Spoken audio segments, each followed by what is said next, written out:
Oke, sekarang di mute dulu ya. Nanti saya berikan waktu untuk tanya jawab ya, untuk bertanya-tanya lah. Baik, ini saya bagi dua ya. Karena ini kuliah pertama, saya harus memberikan tata cara perkuliahan online ya. Karena ini agak beda dengan kuliah di kelas ya. Oke, pertama ya, tahapan perkuliahan daring ya, muncul seperti itu ya, tahapan perkuliahan daring. Yang pertama ya, Anda mendownload materi PDF pada e-learning. Jadi tadi Anda bisa masuk karena klik link yang ada di e-learning ya, Google Meet itu Anda klik bisa muncul. Nah, yang pertama nanti Anda adalah download materi PDF. Ada PDF di situ materinya ya. Anda download, Anda baca ya. Karena ini kuliah pertama, makanya saya loncat dulu langsung ke nomor 3 ya. Jadi karena ini kuliah pertama. Tapi nanti untuk kuliah berikutnya adalah mendownload materi PDF ya pada e-learning. Nah, terus nanti ada kuliah atau video pengajaran online ya yang akan terhubung dengan YouTube. Tapi karena ini adalah kuliah pertama, maka saya berikan aja langsung dengan Google Meet gitu ya, supaya lebih interaktif ya. Karena kuliah pertama ya, nanti pasti Anda akan bingung gitu. Ya, terus nanti Anda juga bisa tanya jawab di WA group ya. Jadi Anda screenshot mana pertanyaan dari materinya PDF-nya, Anda screenshot, terus di bawah pertanyaan. Jadi saya langsung bisa lihat, nanya di slide sekian. Nah, langsung saya jawab ya. Nah, terus nanti yang terakhir adalah karena kita tidak bisa melakukan absensi dengan ditulis ya, tanda tangan tulis gitu. Terus juga sudah tidak boleh menggunakan Google Classroom ya. Jadi nanti absensi itu gampang ya. Caranya gimana? Setiap orang yang mengerjakan kuis ya, kuisnya nggak susah sih sebenarnya, kuisnya cuma istilahnya bagaimana Anda proses sudah membaca sampai mana evaluasinya, nggak susah-susah amat gitu ya, kecuali nanti kalau sudah mulai hitungan. Nah, nanti dari kuis itu langsung terlihat namanya. Nah, itulah yang absen ya. Jadi istilahnya dari satu kali pekerjaan langsung dapat dua penilaian ya, penilaian kehadiran dan penilaian kuis ya. Karena Anda kuliahnya jam 9 sampai jam 11, nah maka Anda baru dapat mengerjakan kuis. Kuisnya itu baru terbuka pada jam 11.30 sampai jam 11.30, 10.30 sampai jam 11. Ya, ini salah ya, 10.30 sampai jam 11. Itu akan terbuka. Nah, di situ silakan mengerjakan kuis ya. Kuisnya hanya pilihan ganda. Ya, jadi Anda dengan sangat mudah mengerjakan asal sudah baca PDF-nya. Ya. Nah, tujuannya apa? Anda nanti dapat nilai evaluasi mata kuliah pertemuan. Ya, jadi setiap pertemuan ada kuisnya mudah kok. Cuman membaca slide, tinggal ada jawabannya di kuis. Ya. Anda tinggal isi centang pilihan ya, pilih jawaban. Nah, setelah itu tutup. Kalau sudah selesai tutup, submit ya, di submit atau temp, ya, submit atau temp. Berarti sudah ada dua nilai di situ, nilai kuis dan nilai kehadiran. Jadi Anda nggak repot isi NIM lagi, nggak repot isi nama lagi, ya langsung ada di situ. Ya, oke. Sampai sini ada yang bertanya nggak? Tahapan perkuliahan daring? Tidak Pak, cukup jelas. Tidak, oke ya, cukup jelas. Oke ya. Jadi nanti selalu semuanya interaksinya adalah di e-learning tadi ya. Oke, saya next berikutnya ya. Ini Anda sudah lebih hebat lah dari saya ya. Ini Anda sudah masuk ke sini, nanti begitu klik sudah ada tuh ya PDF-nya, nanti sudah ada videonya ya. Tapi karena ini kuliah pertama langsung dengan Google Meet, maka videonya nggak saya buat gitu ya. Nanti saya terangkan saja. Terus nanti ada kuis. Nah, kuisnya itu baru terbuka jam 10.30 ya. Anda langsung isi di situ kuisnya ya. Nah, begitu submit sudah ada dua nilai tugas kuis dan kehadiran. Nah, peraturan perkuliahan daring ya. Jadi pada saat jam perkuliahan, semua mahasiswa wajib membuka e-learning, mendownload dan membaca PDF, mendengarkan video perkuliahan atau diskusi dengan Google Meet ya. Jadi videonya nggak ada kalau kita diskusi, tapi kalau misalnya videonya ada berarti kita tidak diskusi lewat Meet ya. Karena untuk menghemat kuota, ya, saya dapat informasi kita hanya dapat dengan Meet itu 4 atau 5 pertemuan. Jadi nggak semua pertemuan ada Google Meet ya. Takutnya banyak yang protes katanya kuotanya habis buat Google Meet ya. Jadi kita coba alihkan dengan video. Ya, jadi kita bagi dua supaya lebih berdaya guna ya. Tapi nanti dari Google Meet ini, ini kan saya rekam ya, Artinya apa? Anda bisa juga mendengarkan kembali videonya gitu ya. Nanti saya kirim ke e-learning supaya Anda bisa mendengarkan videonya ya. Barangkali ada materi yang ketinggalan, Anda bisa ulang di situ ya. Saya tetap upload videonya. Nah, presensi dengan cara mengerjakan kuis. Nah, karena ini adalah perkuliahan online, maka tidak ada alasan untuk tidak mengikuti perkuliahan ya. Jadi semuanya wajib ya. Jadi kalau yang bekerja, artinya kalau ada yang bekerja ya silakan aja, kan online ya. Artinya kan Anda cuma baca materinya, nanti lihat videonya, tinggal ngerjakan kuis. Itu kan kerjaan mudah misalnya ya. Nah, Anda sudah kuliah di situ ya pada saat jam kuliah. Yang ketiga, pada saat WAG ya, menyampaikan pertanyaan dengan screenshot pada materi yang ditanyakan. Nomor 4, pada saat Google Meet atau Zoom, semua mahasiswa mematikan mic dan menyalakan mic jika ingin bertanya. Jadi begitu masuk, matikan dulu mic-nya ya. Nanti kalau pas ada pertanyaan atau komentar atau ditanya ya silakan aja hidupkan mic-nya ya. Oke. Nah, ini poin penting penilaian untuk evaluasi mata kuliah. Nilai kehadiran 25%. Nah, terus nilai tugas 25%. Nah, ini saya buat paket aja. Beda dengan di kelas. Kalau di kelas biasanya saya tugas itu pakai buku. Ya, karena hitung-hitungan kan. Nah, karena hitung-hitungan pakai buku. Tapi karena di sini adalah online ya. Jadi pertemuan pertama sampai kedua kita masih pilihan ganda dulu lah. Ya, pilihan ganda. Gitu ya. Jadi nanti Anda begitu mengerjakan kuis, ini sudah ada dua nilai nih, nilai kehadiran dan nilai tugas, gitu ya. Nah, nilai kehadiran itu 25%, maksudnya gimana sih? Jadi gini, total nilai itu adalah 100, total nilai. Terdiri dari apa? Kehadiran, 25%, tugas 25%, UTS 25%, UAS 25%. Artinya apa? Kalau Anda sudah hadir 25%, 100% seluruh kuliah Anda hadir, berarti nilai 25 sudah di tangan. Kalau Anda mengerjakan full tugas, ya, mengerjakan full tugas tergantung jawabannya. Ya, misalnya, ya kan nggak mungkin juga keterlaluan ya, dapat nilai 5, nggak mungkin lah. Ya, paling nggak dapat misalnya nilainya 70 kali 25 sudah, atau 80 kali 25 sudah dapat nilai berapa? 16 gitu ya, 16. Berarti 25 tambah 16 gitu. Terus tambah lagi dengan nilai UTS dan nilai UAS. Gitu ya. Jadi kalau Anda benar-benar hadir, nilai 25 sudah di tangan. Jika nilai tugasnya benar semua, berarti total nilai 50 sudah di tangan. Nah, Anda tinggal menggunakan effortnya di UTS dan UAS. Ya, usaha di sini untuk mendapatkan nilai A atau nilai B. Ya. Jadi kalau ini 1, 2 ini sudah terpenuhi full, nilainya adalah D. Sayang kan? Nah, kalau bisa ikut UTS-nya dibagusin, B sudah di tangan, ya kalau bagus, ikut UAS bagus lagi, A sudah di tangan, gitu ya. Oke, nah, terus UTS dan UAS susulan hanya diizinkan jika memiliki alasan yang jelas, surat sak dokter, surat izin dari kantor dengan stempel. Ya, toh ini ujiannya kan online juga, gitu. Sayang banget kalau Anda harus ikut ujian susulan. Kenapa? Karena ujian susulan itu pertama jadwalnya di kampus, ya di kampus. Ya, nah Anda harus mengerjakan dengan waktu dan effort yang lebih banyak. Ya, artinya kalau nggak benar-benar kepaksa, lebih baik jangan UTS atau UAS susulan, karena Anda rugi, capek ya, harus ke kampus, sendirian ujiannya, terus ngerjakannya juga kita rumit gitu ya, lebih rumit istilahnya. Karena soal susulan pasti jauh lebih sulit daripada soal reguler gitu ya, UTS atau UAS susulan pasti lebih sulit. Ya, kenapa dibuat seperti itu? Karena pasti Anda sudah tahu nanya dari temannya soal UTS apa gitu. Nah, makanya ada ditambahin di situ. Jadi supaya tidak sama dengan UTS dan UAS reguler gitu ya. Nah, ini total poinnya. Nah, yang berikutnya ini nilainya. Nilai A itu sama dengan 4. Di transkrip itu 4. Jadi kalau nilai Anda A itu berarti 4 ya. Total IPK itu kan 4.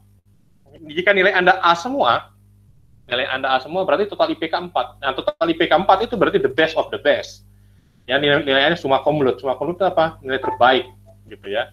Nah, di mata kuliah ini nilai 4 itu diperoleh dengan nilai akhir, ya, nilai UTS, UAS, tugas kehadiran di atas 85. Ya, terus nilai B, ya, nilai B itu sama dengan 3. Dengan nilai akhir berada pada selang 70 sampai 85.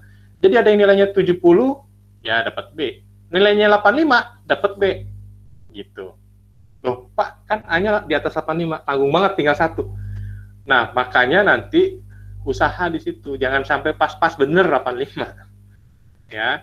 Nah tapi kita juga ada pertimbangan biasanya, kalau 85 misalnya, oh anaknya rajin masuk, nah, kita pertimbangan, kita sentil sedikit lah, stek supaya dapat A gitu ya. Jadi ini ada pertimbangan tuh, kalau ini anaknya rajin masuk, ya tugas selalu ngerjakan, 85 kan harusnya dapat B ya, karena rajin masuk ya kita apa istilah, kita bantu supaya bisa dapat A ya. Nah terus ada lagi nilai C sama dengan 2, nilai akhir pada selang 60 sampai 70 gitu.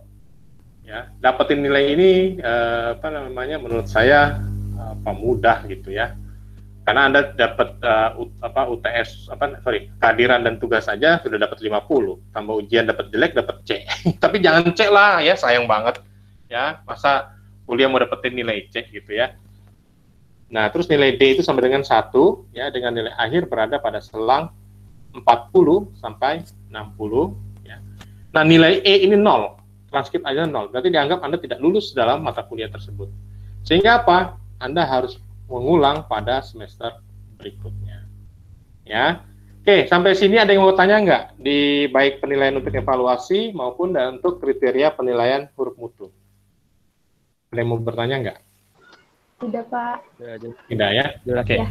jelas ya. Baik, saya next. Nah, ini udah ya, ini udah sampai sini tata cara perkuliahan. Nah, sekarang kita mulai perkuliahannya, ya, materi, langsung masuk ke materi. Oke, ini satu.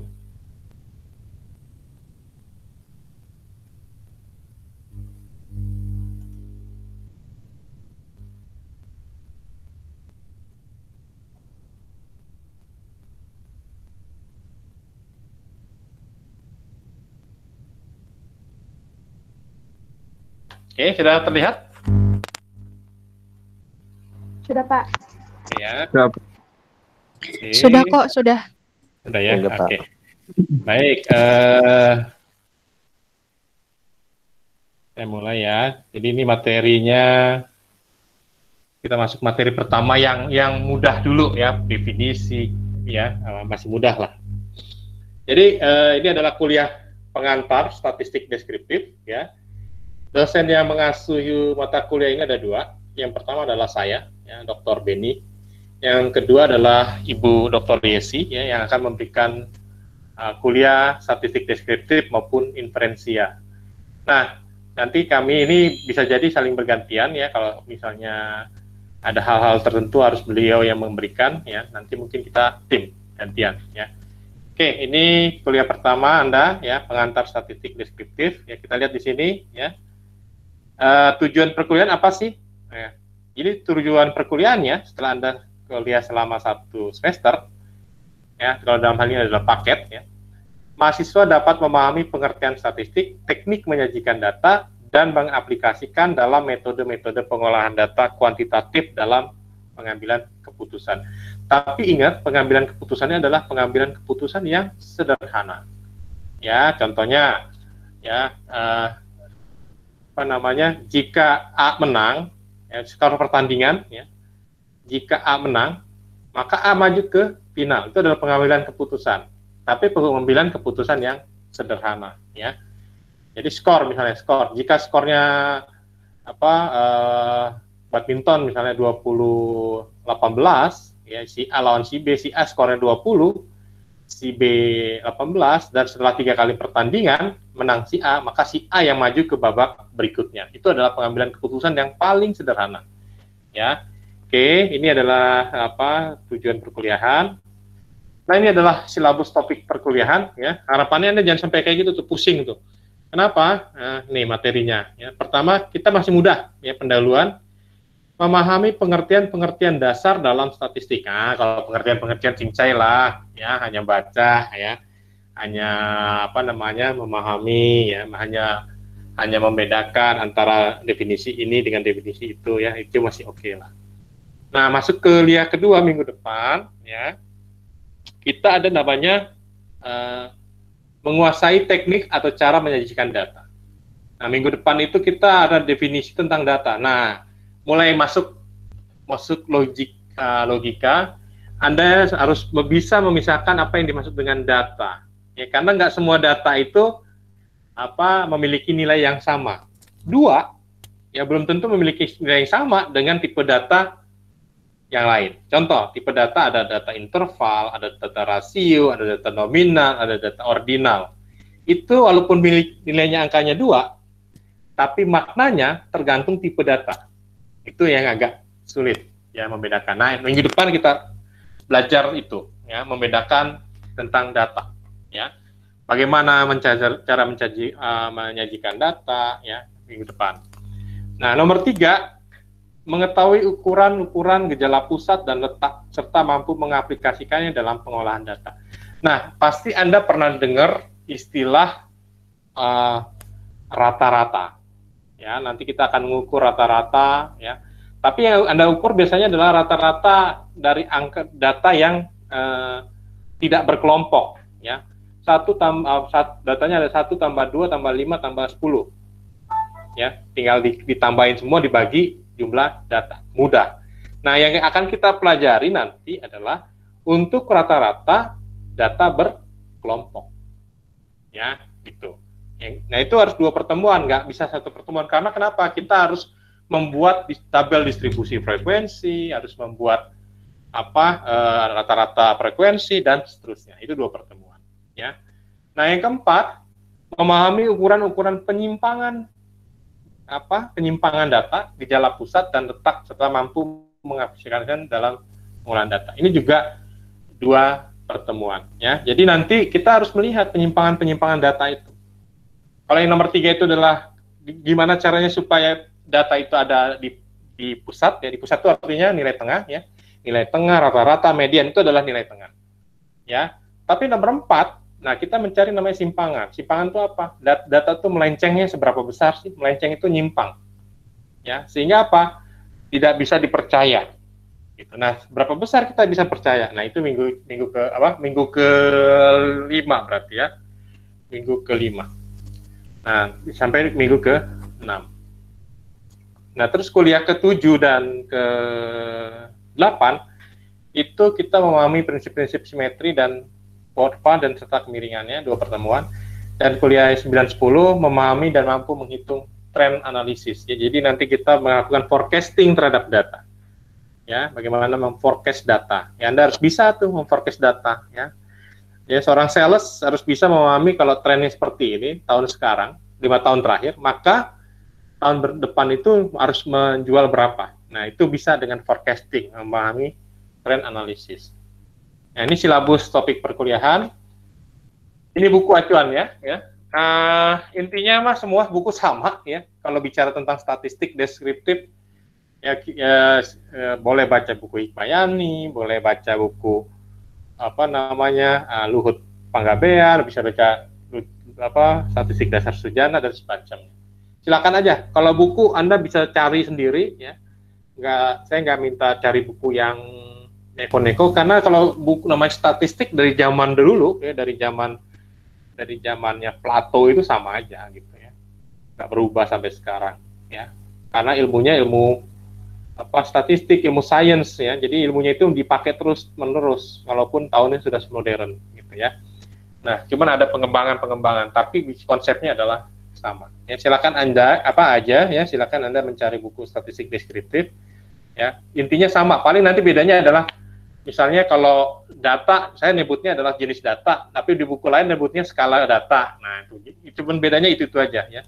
Terus nanti harusnya dia bab 2 jadi bab 1, harusnya bab 1 jadi bab 3. Nah, ada hal-hal kayak gitu. Tapi intinya semua sama. Ya, semua sama. Sehingga harapannya adalah kalau Anda punya bukunya bisa baca ya, supaya lebih mengerti. Tapi kalaupun nggak punya bukunya, Anda bisa cari di internet banyak kok. Ya. Atau kalau misalkan daripada saya pusing ya baca aja slide saya, sama juga. Nah, slide saya itu udah diringkas malah ya, jadi lebih fokus gitu. Ya. Nah, ini pendahuluannya. Ya. Jadi sejarah statistik ya.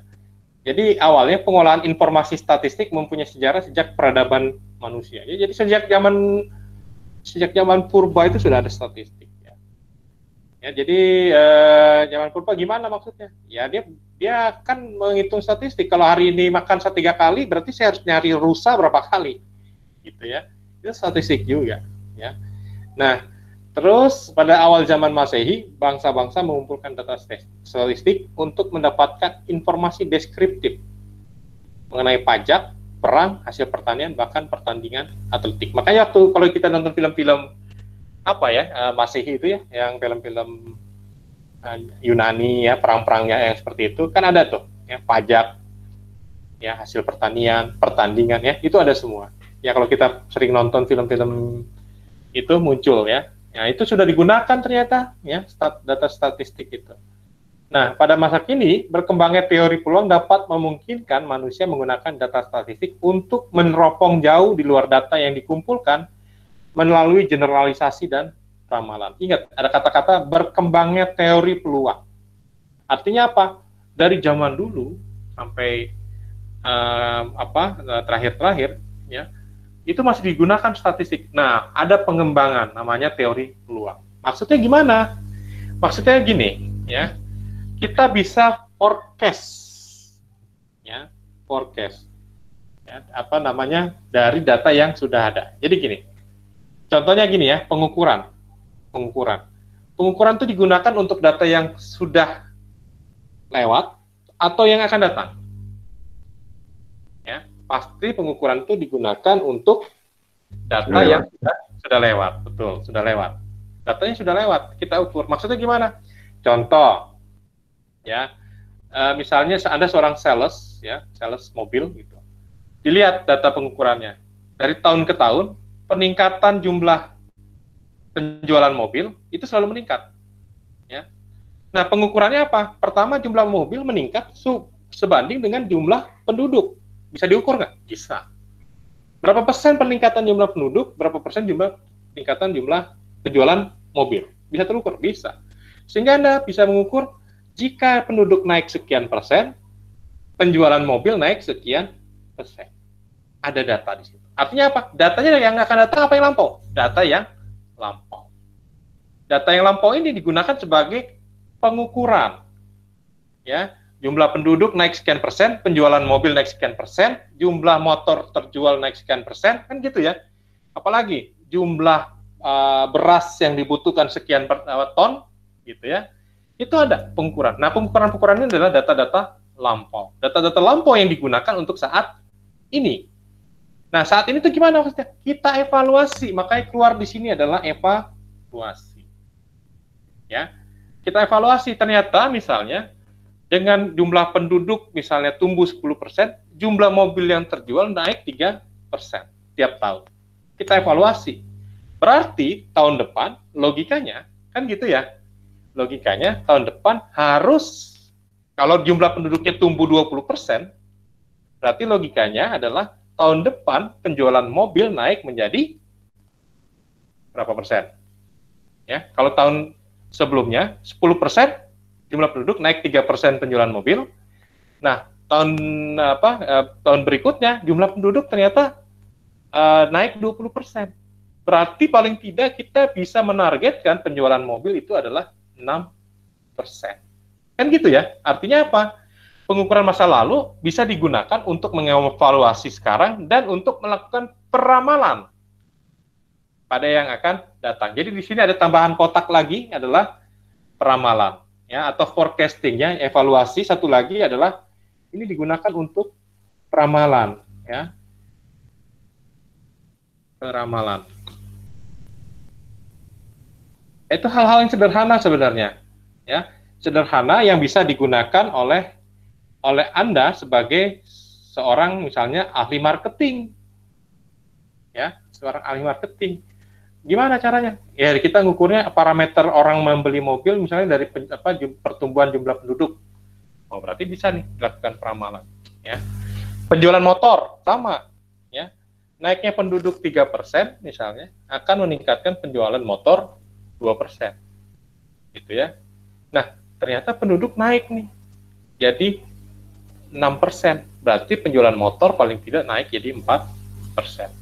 Nah, dievaluasi terus diramalkan. Nah, artinya apa? Di sini kita bicaranya ada 3 hal dari data statistik. Pertama adalah pengukuran. Pengukuran itu apa? Data yang telah lampau. Data yang telah lampau, ya, kita gunakan, sebagai alat pengukuran, ya, sebagai bahan pengukuran. Data yang telah lampau kita gunakan sebagai bahan pengukuran. Lalu kita evaluasi saat ini, ya, bagaimana data itu bisa bicara, gitu ya, bisa describe, gitu, ya, deskripsi kan ini deskripsi ya. Nah, terus bisa dilakukan forecasting, peramalan. Jadi ada 3 unsur waktu di situ. Pengukuran itu adalah data lampau, evaluasi adalah data saat ini, ya. Peramalan adalah yang akan datang. Ya. Jadi secara nggak sadar, ya, statistik itu menggambarkan 3 unsur waktu di situ. Data masa lalu, saat ini, dan masa datang. Nah, itulah yang berkembangnya teori peluang tadi, karena adanya perkembangan ini, ya, forecast tadi. Oke, kita masuk ke yang berikutnya, ya. Statistik dan statistika, bedanya apa? Jadi kalau statistik itu adalah nilai-nilai ukuran data. Nilai, ya, nilai, angka-angka, ukuran data, yang mudah dimengerti. Ya, statistik Liga Sepak Bola Indonesia itu adalah angka, ya. Terus apa lagi? Jumlah penduduk di seluruh provinsi di Indonesia itu statistik. Jumlah angkatan kerja di Indonesia, ya, jumlah murid SD di seluruh Indonesia itu adalah data statistik, ya. Jadi statistik itu bicaranya adalah nilai-nilai atau angka-angka atau ukuran data. Nah, kalau statistika itu ilmunya, ilmu yang berkaitan dengan cara pengumpulannya, ya, pengumpulan data, pengolahan data, analisis data, dan penarikan kesimpulan atas data. Nah, penarikan kesimpulan atas data ini bisa terbagi 2. Ya, ingat, di dalam statistik kita membagi 2, statistik deskriptif dan statistik inferensial. Penarikan kesimpulan atas data untuk statistik deskriptif itu ringan-ringan saja, ya, tidak mendalam, hanya melihat dari data tabel, data gambar, data kurva, ya, yang ringan-ringan saja. Tadi misalnya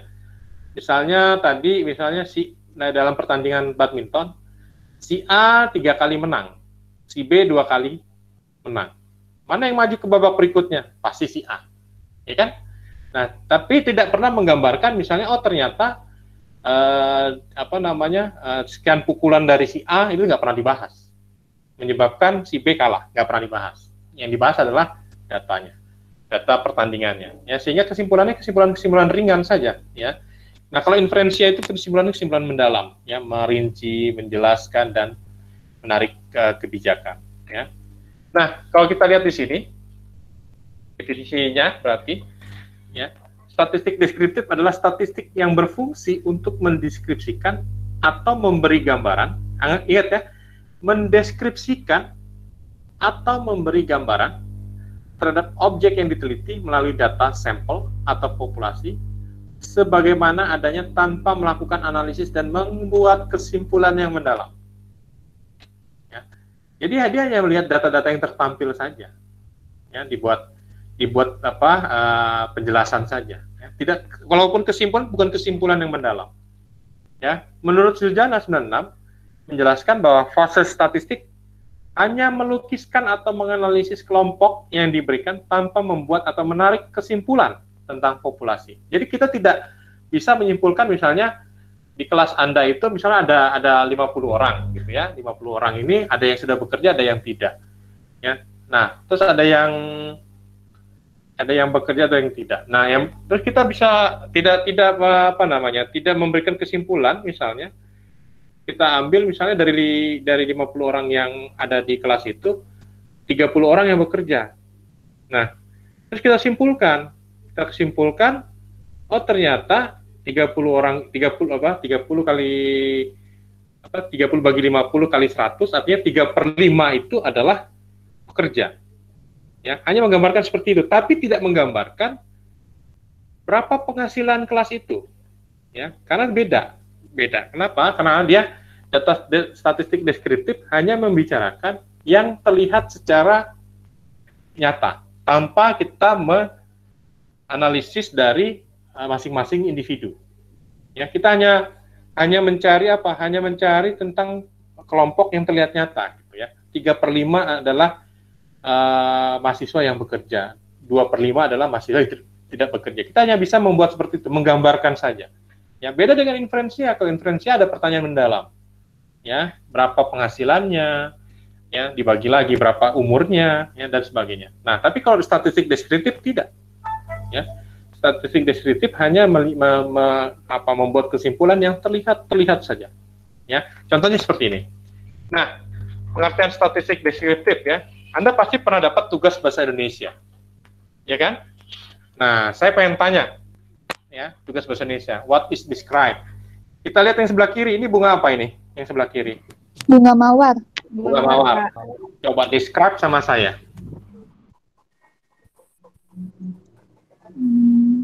Apa? Describe itu apa? Deskripsikan. Ya. Mendeskripsikan. Oke, good. Apa? Anda lihat itu apa? Bunga mawar yang berwarna merah. Oke. Terus? Memiliki tangkai dan daun. Duri. Terus gimana? Ada durinya kelihatan nggak? Iya. Durinya. Kelihatan. Durinya. Durinya ada ya. Memiliki duri. Ya. Ini kan setangkai bunga mawar kan gitu ya. Jangan lupa. Ya, Tangkai ada bunga mawar. kalau tugas bahasa Indonesianya dia mendescribe. Tapi kalau ada statistiknya, setangkai bunga mawar dengan 3 Daun. sama Daun. Gulingun. Hijau. Guli. ya kan? Tidak menggambarkan misalnya ini daun bunga mawar ini untuk siapa? Menggambarkan itu enggak? Enggak. Tidak. Iya kan? Enggak. Atau misalnya bunga mawar ini harganya berapa? Tidak. Yang terjelas sama dia aja. Describe. Gitu ya. Itulah statistik deskriptif. Nah, sekarang kita lihat yang sebelah kanan. Apa yang Anda bisa gambarkan? Pemandangan sawah. Sawah. Pemandangan di sawah, pemandangan Danau. sawah. Gunungnya. Sawah danau. Dan danau, ini sawah ini. Sawah. Siapa bilang danau? Pemandangan gunung. Oke, Sawah. apa lagi yang Anda bisa simpulkan? Orang-orang sedang Ada seorang petani. Petani ada berapa? 2. 3. Dua. 7 Pak, 7 Pak, ada Aduh. 7. 3. Coba dihitung ya, yang paling atas kanan. 1, 2. Yang di sebelah pohon kelapa tuh lagi nanam bibit tuh. 3. Yang sedang jalan di pematang 4. Yang sebelah 8. 5, 6. Yang di kiri 3, 6, 7, 8. 8 orang. Ada 8 orang petani. 3. 8. Ya. 8 orang petani di sawah. Apalagi yang Anda lihat? Penggunungan. Sawah. Rumah Pak. Rumah ada berapa? Ada 2. Rumah ada 2. 3 apa 3? 2. 3 itu Dua. yang Potong satunya satu ya. yang satunya kepotong. Pak. Oh iya. Iya kan? Apalagi? Ada pohon kelapa ya. Pohon kelapa. Pak. 2 ya. Nah, Gunung. itu yang disebut dengan describe. Yang terlihat aja. Paham nggak? Yang hanya terlihat aja. Deskriptif itu yang hanya terlihat. Artinya statistik deskriptif juga sama. Ya, jadi hampir mirip dengan bahasa Indonesia. Describe bahasa Indonesia dengan bahasa itu sama. Gitu. Nah, sehingga apa?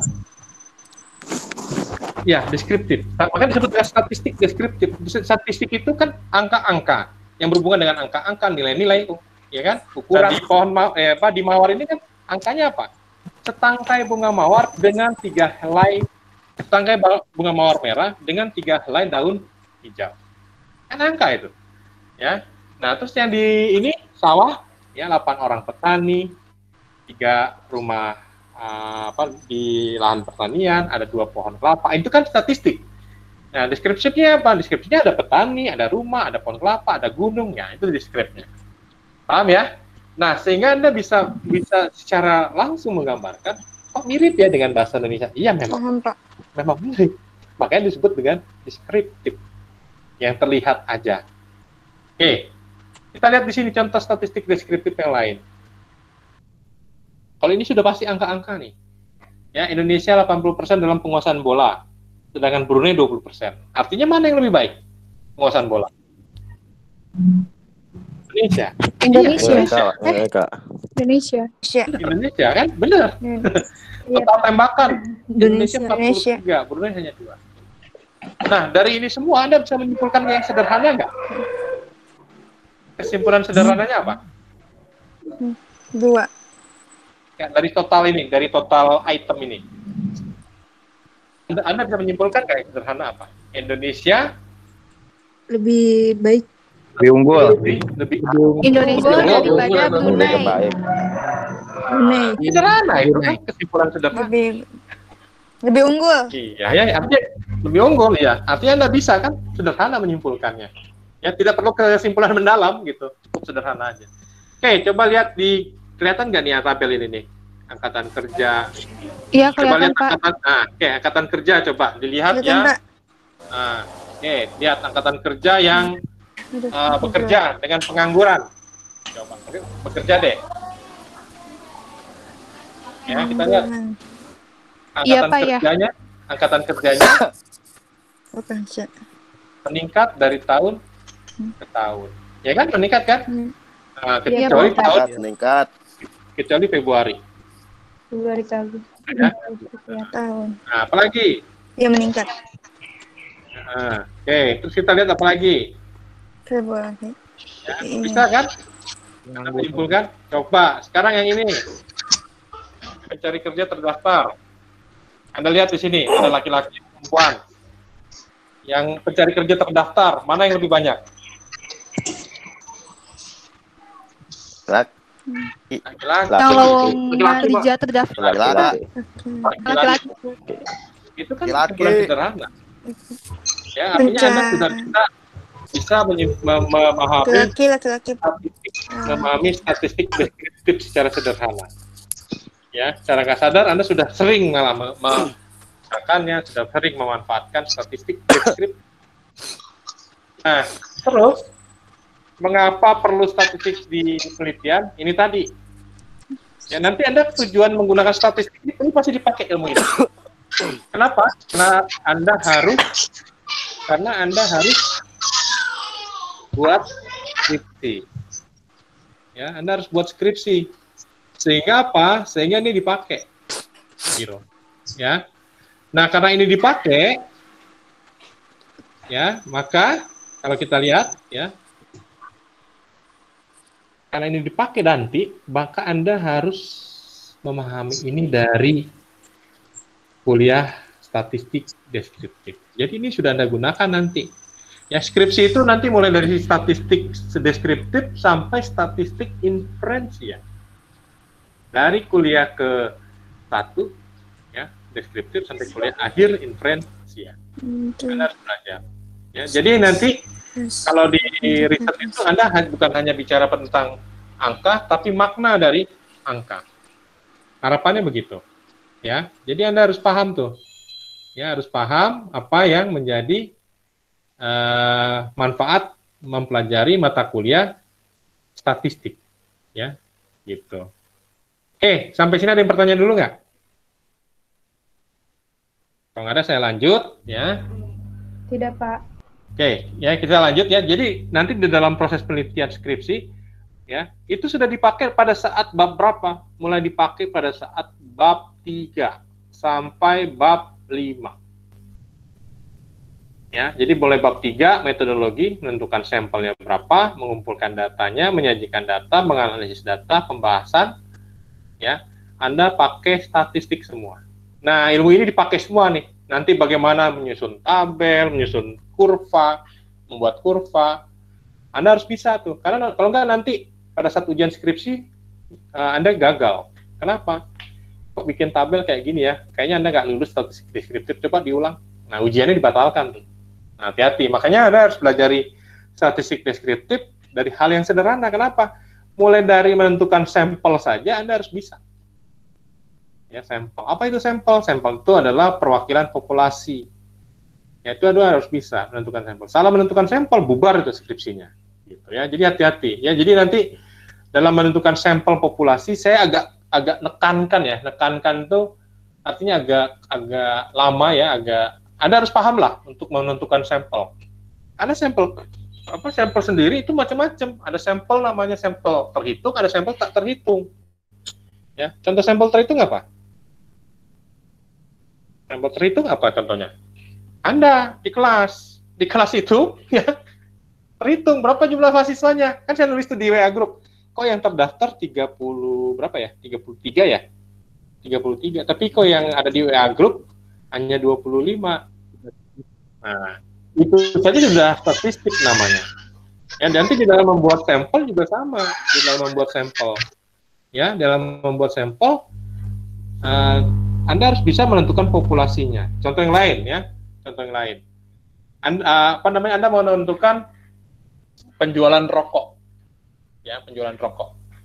Di mana? Antara penjualan rokok di Indomaret dengan di warung burung, Amigos. Warung burung itu apa lah namanya? Warung rokok yang di pinggir jalan itu loh, yang pakai kayu-kayu. Iya, Pak. Amigos. Nah, agak minggir got sedikit tuh, Amigos ya. Ya. Itu aja jumlah sampelnya sudah beda.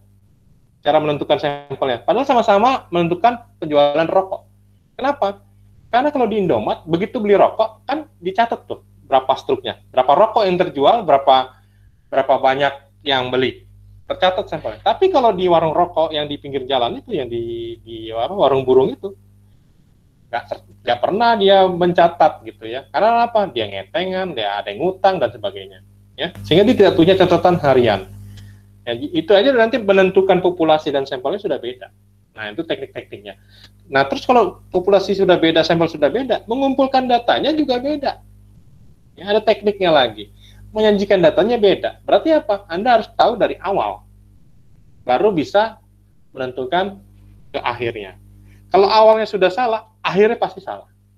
Makanya harus hati-hati. Makanya saya selalu menekankan nanti di mata kuliah statistik itu bagaimana menentukan populasi sampel, bagaimana itu jenis data, itu harus Anda pahami semua. Ya. Jadi nanti Anda harus banyak bertanya itu adalah di jenis data, dia menentukan sampel, bagaimana membuat tabel, bagaimana membuat grafik. Anda harus galak, misalnya harus terus belajar, karena itu akan digunakan dalam membuat skripsi. Nanti di inferensi ya, bagaimana mengolah data, bagaimana menganalisis data. Nah, itu Anda harus bisa pakai regresi, pakai normalitas, pakai lain-lain. Itu di inferensi ya. Ya, tapi deskriptif ini penting. Kenapa? Karena datanya salah, ujungnya salah. Walaupun inferensinya benar, tapi sampelnya salah, deskriptifnya salah, ya salah semua. Gitu ya. Jadi ini penting, deskriptif ini. Oke. Ya, jadi ini kegunaannya statistik itu ya untuk mengumpulkan data, menyusun data, menyajikan data, analisis data, interpretasi hasil analisis. Ini fasenya ya, fasenya pakai statistik deskriptif ya. Jadi nanti berkenaan dengan pengumpulan tanpa pengambilan kesimpulan yang dalam, maksudnya. Tanpa pengambilan kesimpulan yang mendalam ya. Kalau deskriptif itu. Kesimpulan mah ada tadi, tapi hanya yang terlihat saja. Kalau harus deskriptif, ya tanpa mendalam. Nah, terus fase berikutnya inferensia. Nah, ini inferensia Anda harus menghasilkan kesimpulan yang dapat mengeneralisir. Ya, jadi nanti fasenya seperti ini. Ya, Anda fasenya seperti ini. Jadi statistik deskriptif itu nanti kegiatannya adalah mengumpulkan data, menyusun data, menyajikan data, analisis data, interpretasi, gitu ya. Nah, ini prosesnya. Nanti fase yang paling agak rumit nih, inferensinya, gitu ya. Oke. Nah, terus yang selanjutnya ini ya perbedaannya antara statistik deskriptif dengan inferensi ya. Ya, kita lihat di sini sama-sama mulai, tahapnya adalah mulai ya. Nah, bedanya di sebelah kiri ini ya. Kalau data diperoleh dari sampel ya, ini terus penggunaan hasil olahan untuk menaksir atau mengkaji karakteristik populasi itu masuk ke statistik inferensi ya. Di ke kanan nih, data dari sampel ya. Data dari sampel nih. Ya, ini. Ya. Ini belok ke kanan. Data dari sampel itu untuk mengeneralisir atau mengkaji karakteristik atau kesimpulannya mendalam. Ya, maka dia menggunakan statistik inferensi ya. Terus kalau misalnya data diperoleh dari sampel tidak diperoleh artinya ya. itu hanya menganalisis karakteristik populasi, yaitu namanya statistik deskriptif. Artinya apa? Hanya yang terlihat aja, ya. Tidak mengeneralisir, tidak mengolah dengan mendalam, ya. Hanya general saja sesuai tampilan yang muncul, ya. Itu adalah statistik deskriptif, ya. Nah, nanti kalau sudah situ stop, gitu ya. Nah, bisa juga ini kan kita memisahkan statistik deskriptif dengan inferensi ya. Tapi di dalam penelitian bisa juga statistik deskriptif dilanjutkan dengan inferensi ya. Ya, dilanjutkan. Jadi ini udah selesai sampai sini, lanjutkan aja. Ya, saya mau melanjutkan lagi. Nah, itu masuknya ke inferensi ya. Skripsi yang baik itu biasanya mulai dari ini deskriptif dilanjutkan ke inferensi ya. Skripsi yang baik. Ya, kenapa? Berarti ada kesimpulan yang mendalam. Ya, kesimpulan yang mendalam. Gitu ya. Jadi Anda juga harus bisa nanti memahami statistik deskriptif dengan baik ya, karena awalnya di sini ya.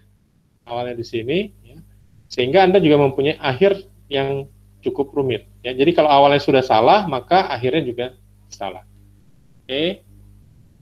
Nah, untuk pembelajaran mulai minggu depan ya, nanti kita ini ada tambahan ya. Ini kan kalau ini adalah sudah mulai masuk ke tadi ya, yang pengukuran nilai tengah ya, varian ya, grafik analisis dan sebagainya. Ini saya mau tambahkan di sini karena ini menjadi penting ya. Itu adalah data, jenis data, terus skala ya. Ini akan saya tambahkan sedikit di sini. Terus penentuan populasi dan sampel. Nanti saya tambahkan sebelah paling kiri di sini ya. Kenapa? Itu menjadi awal penentuan penelitian. Nah, ini saya yakin Anda sudah tahu tentang mean, median, modus. Saya yakin Anda sudah tahu karena di SMA sudah pernah belajar mean, median, modus. Ya, tapi bedanya dengan yang di kuliah apa? Kalau yang di SMA data tunggal, tidak berkelompok. Kalau yang di sini data berkelompok. Ya, itu pembedanya. Nah, terus nanti ada varian. Ya, jadi kita tidak semuanya, mungkin yang kita pelajari hanya varian dengan standar deviasi, ya, supaya kita bisa nambahkan satu tadi di sini data dan jenis data. Ya, jadi ini tidak terlalu mendalam saya indikan, tapi yang penting adalah data dan jenis data, terus populasi dan sampel. Nah, sisanya adalah grafik dan display. Ya, oke. Kuliahnya sampai di sini ya. Sebelum saya akhiri, Anda mengerjakan Anda mendownload dan membaca materi. Ada yang mau ditanyakan? Ada yang mau ditanyakan dari kuliah hari ini? Tidak Pak, sudah jelas. Cukup? Ya, Pak. Cukup ya? Cukup Pak. Sudah jelas, Pak. Oke. Baik. Sudah jelas, Pak. Oke ya, materinya saya saya taruh di e-learning ya, saya simpan di e-learning. Nanti Anda bisa baca PDF-nya dan ini kan saya rekam. Nanti akan saya simpan videonya di e-learning juga.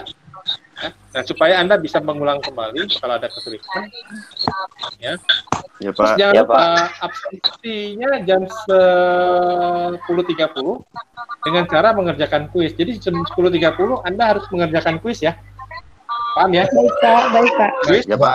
Jadi nanti begitu Anda submit, berarti Anda sudah absen. Oke? Baik Pak. Baik. Oke ya. Dengan demikian kuliah pertama perdana Anda sudah selesai. Saya ucapkan terima kasih. Mudah-mudahan bermanfaat. Ya, kita kuliah yang sederhana aja dulu, tapi mulai depan mulai agak panas sedikit.